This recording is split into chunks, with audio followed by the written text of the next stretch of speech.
Perú Cultural Canal Peruano de Cultura presenta a Ricardo Palma y sus tradiciones peruanas.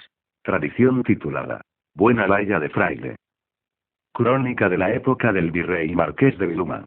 Aureliano Villarán. Y Fray Pablo Negrón era andaluz y vestía el hábito mercedario. Enemigo de hacer vida conventual, residía constantemente en alguna hacienda de los valles inmediatos a Lima, en calidad de capellán del fundo. Fray Pablo habría sido un fraile ejemplar, si el demonio no hubiera desarrollado en él una loca afición por el toreo. Destrísimo capeador, a pie y a caballo, pasaba su tiempo en los potreros sacando suertes a los toros, y conocía mejor que el latín de su breviario la genealogía, cualidades y vicios de ellos. Él sabía las mañas del burriciego y del corniveleto, y su lenguaje familiar no abundaba en citas teológicas, sino en tecnicismos tauromáquicos. Hasta 1818 no se dio en este siglo corrida en la ciudad de los Reyes y lugares de 10 leguas a la redonda en cuyos preparativos no hubiera intervenido Fray Pablo, ni hubo torero que no le debiese utilísimas lecciones y muy saludables consejos. El mismo Casimiro Cajapaico, aquel famoso capeador de a caballo por quien escribe el Marqués de Vallehumbroso que merecía le erigiesen estatua, solía decir: si no fuera quien soy, quisiera ser el padre Negrón. Inútil era que el comendador de la Merced y aun el arzobispo las Heras amonestasen al fraile para que rebajase algunos quilates a su afición tauromáquica. Su paternidad hacía ante ellos propósito de enmienda. Pero lo mismo era ver un animal armado de puntas como leznas, que desvanecérsele el propósito. La afición era en él más poderosa que la conveniencia y el deber. Grandes fiestas se preparaban en Lima por el mes de agosto de 1816 para celebrar la recepción del nuevo virrey del Perú de Joaquín de la Pezuela, primer marqués de Viluma. En el programa entraban 3 tardes de toros en la Plaza Mayor. Pues no se efectuaban en el circo de Hacho las lidias que tenían por objeto festejar al monarca o a su representante.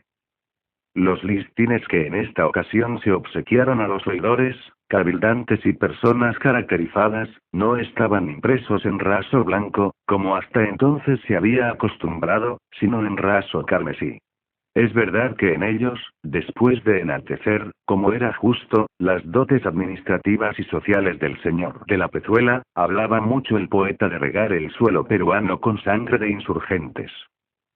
Fray Pablo que, como hemos dicho, no era ningún lego confitado, anduvo de hacienda, en unión de la cuadrilla de toreros, presenciando lo que se llama prueba del ganado y decidiendo sobre el mérito de cada bicho.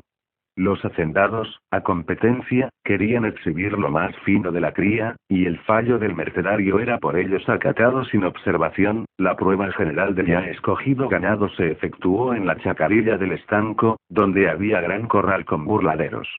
Entre los toros que allí se probaron hubo uno bautizado con el nombre de Relámpago y oriundo de los Montes de Retes.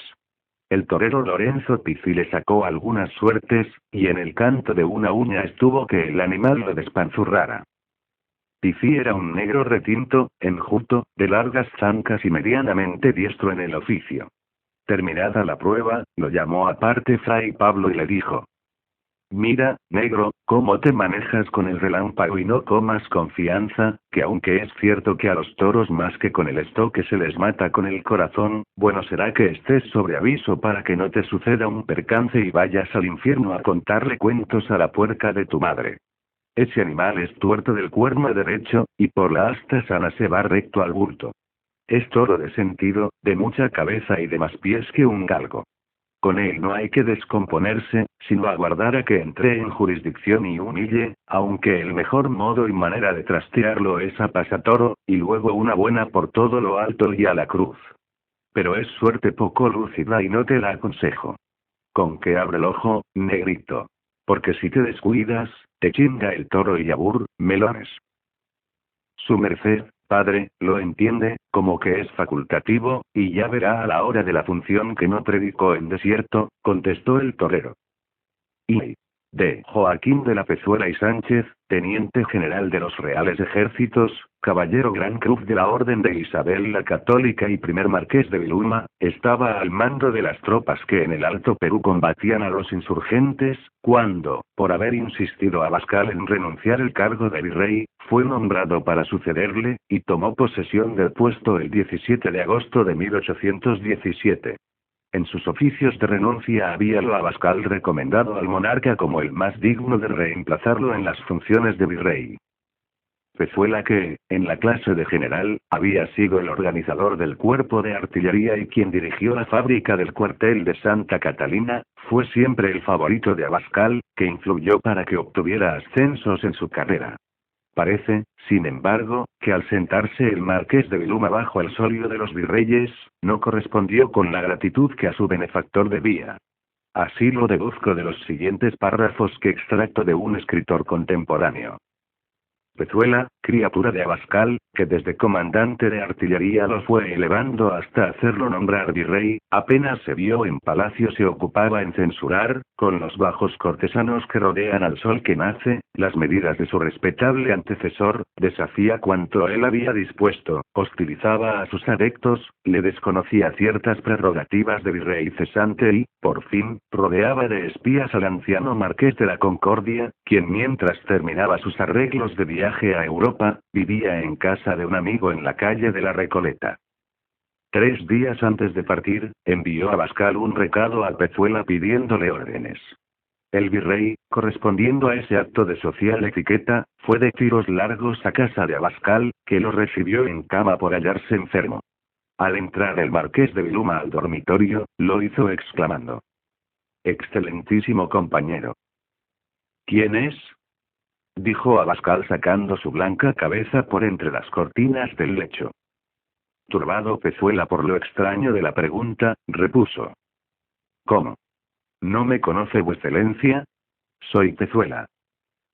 «¿Pezuela?», insistió el marqués de la Concordia. «¿Ese a quien hice coronel de artillería? ¿Ese a quien hice general en jefe?». «Sí, sí», balbuceó el virrey.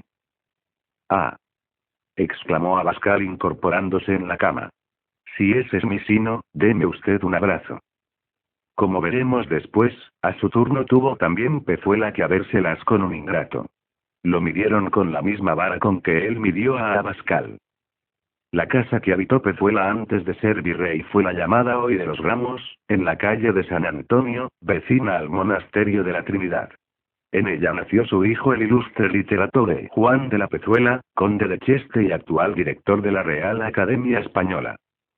Bajo el gobierno del marqués de Viluma se implantaron 4 máquinas a vapor, traídas de Inglaterra, para desaguar las minas del Cerro de Pasco. Se recibió una real cédula aboliendo las abusivas mitas, y se experimentó en Lima una epidemia, a la que, por la suma debilidad en que quedaban los convalecientes, bautizó el pueblo con el nombre de Mangajo. El mangajo fue un catarral bilioso con síntomas parecidos a los de la fiebre amarilla. Quizá desde entonces viene a decir en Lima, por todo hombre desgarbado y sin vigor físico: «Vaya usted con Dios, Mangajo».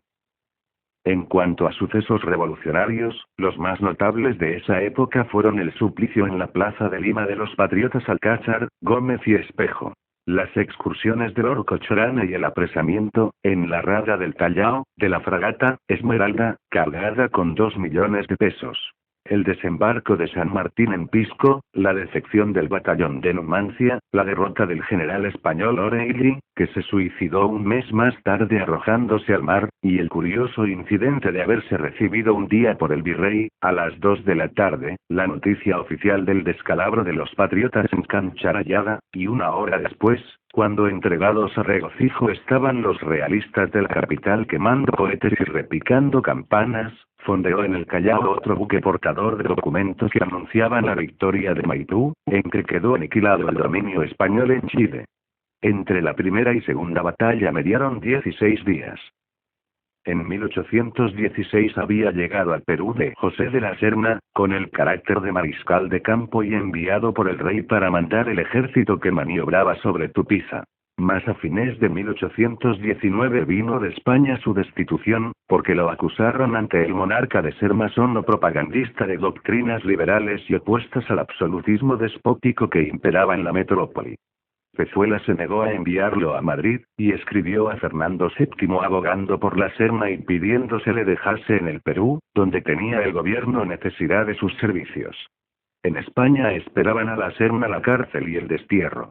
Iniciadas en septiembre de 1820 las conferencias o armisticio de Miraflores entre los comisionados de San Martín y los de Pezuela, púsose la Serna a la cabeza del partido de oposición, y el 28 de enero de 1821 amotínose el ejército acantonado en Aslapuquio, intimando al marqués de Viluma que en el término de 4 horas entregase el mando al teniente general La Serna, proclamado virrey por los motinistas. Pezuela, sin elementos para resistir y procediendo con patriotismo, puso el poder en manos de su ingrato amigo. Los revolucionarios de Aslapuquio habían principiado por emplear la difamación como arma contra el virrey. Una mañana apareció este pasquín en el primer patio de palacio. Nació David para rey, para sabio Salomón, para soldado La Serna, Pezuela para ladrón. Dicen que la injuria llegó a lo vivo al marqués de Viluma, que ciertamente no era merecedor del calificativo. Pezuela manejó con pureza los caudales públicos. En caso de muerte o imposibilidad física de Pezuela era al general Lamar a quien correspondía ejercer interinamente el cargo de virrey. Pero aparte de que Lamar no era motinista ni ambicioso, por su condición de americano mirábanlo los militares españoles con desafecto.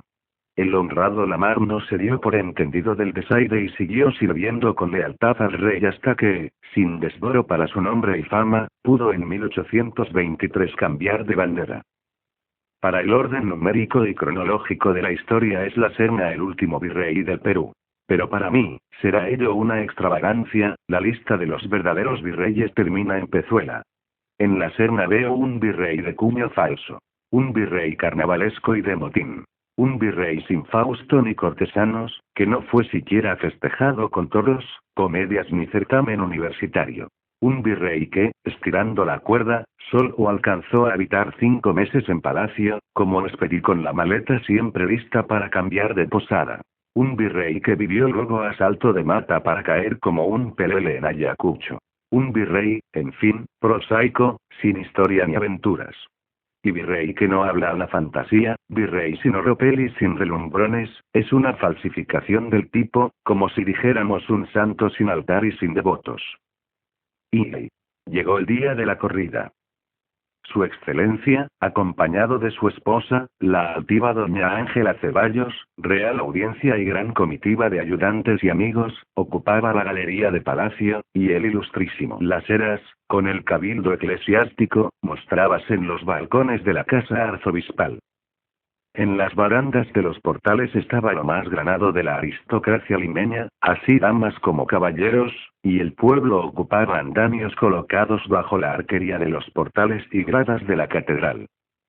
Pasando por alto la descripción del toril, situado en la esquina de Judíos, el lujo de las enjalmas, adornos de la plaza, distribución de la cuadrilla y otras menudencias, que no es mi ánimo escribir un relato circunstanciado de la función, vengamos al quinto toro.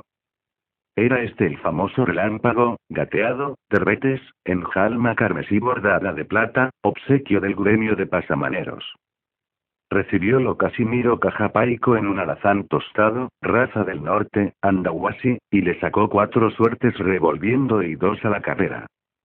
Entró Juanita Breña, en un zaino manchado, raza de Chile, y le dio 3 suertes, sentando el caballo en la última para esperar nueva embestida. Por la encarnación del diablo que se lució la China.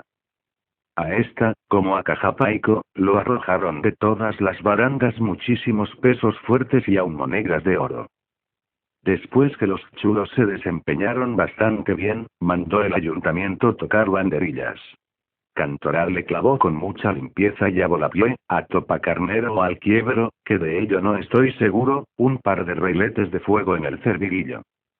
Tocaron a muerte, y armado de estoque y bándola se presentó Lorenzo Pizzi, vestido de morado y plata. Encamínose a la galería del virrey, y después de brindarle el toro con la frase por vuecencia, su ascendencia, descendencia y toda la noble concurrencia, tomó pie frente a las gradas y a 6 varas del pilancón que por ese lado tenía la monumental fuente de la plaza. Fray Pablo, que asistía a la lidia desde uno de los andamios del portal de botoneros, se puso a gritar desaforadamente. «Quítate de ahí, negro jovero, que no tienes vuelo. Acuérdate de la lección y no me vayas a dejar feo». Pero Lorenzo Pizzi no tuvo tiempo para atender observaciones y cambiar de sitio. Porque el gateado, que era pegajoso y ligero de pies, se le vino al bulto, y después del primer pase de muleta, sin dar espacio al matador para franquear el pilancón y ponerse del lado del cuerno tuerto, revolvió con la rapidez de su nombre y en los pitones levantó ensartado el matachín. Un grito espantoso, lanzado a la vez por 15.000 bocas, resonó en la plaza, sobresaliendo la voz del mercenario. «Zapateta. ¿No te lo dije, negro bruto? ¿No te lo dije?». Y terciándose la capa brincó del andamio y a todo correr se dirigió al pilancón. El toro dejó sobre la arena al moribundo Pizzi para arrojarse sobre el intruso fraile, quien con mucho desparpajo se quitó la capa blanca y se puso a sacarle suertes a la navarra, a la verónica y a la criolla, hasta cansar al bicho, dando así tiempo para que los chulos retirasen al malaventurado torero. Ante la gallardía con que Fray Pablo burlaba a la fiera, el pueblo no pudo dejar de sentirse arrebatado de entusiasmo, y palmoteando lo lucido de las suertes, repetían todos: «Buena laya de fraile». Viven aún personas que asistieron a la corrida y que dicen no ha pisado el redondel capeador más eximio que Fray Pablo Negrón.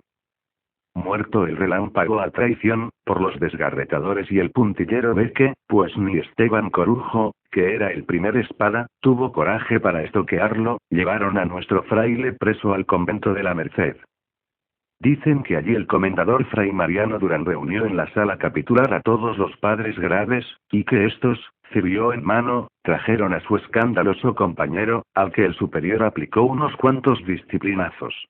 Ítem, se le declaró suspenso de misa y demás funciones sacerdotales y se le prohibió salir del convento sin licencia de su prelado. Fray Pablo se fastidiaba soberanamente del encierro en los claustros y su salud empezó a decaer. Alarmados los conventuales, consultaron médicos, y estos resolvieron que sin pérdida de minutos saliese de Lima el enfermo. Enviáronlo los buenos padres a tomar aires en la Magdalena, pueblecito distante 2 millas de la ciudad, amonestándolo mucho para que no volviese a sacar suertes a los toros. Sermón perdido. Fray Pablo recobró la salud, como por ensalmo, tan luego como pudo ir de visita a Orbea, Matalechuzas y demás haciendas del valle y echar la capa al primer bicho con astas. Al fin encontróse con la horma de su zapato en un furioso berrendo que le dio tal pestarada contra una tapia, que le dejó para siempre desconcertado un brazo y, por consiguiente, inutilizado para el capeo. Verdad es que, como a los músicos viejos, le quedó el compás y la afición, y su dictamen era consultado en toda cuestión intrincada de tauromaquia. El hombre era voto en la materia, y a haber vivido en tiempo de la República Práctica, creada por el presidente de Manuel Pardo, y cuyos democráticos frutos saborearán nuestros choznos, habría figurado dignamente en una de las juntas consultivas que se inventaron. Verbigracia, en la de instrucción pública o en la de demarcación territorial.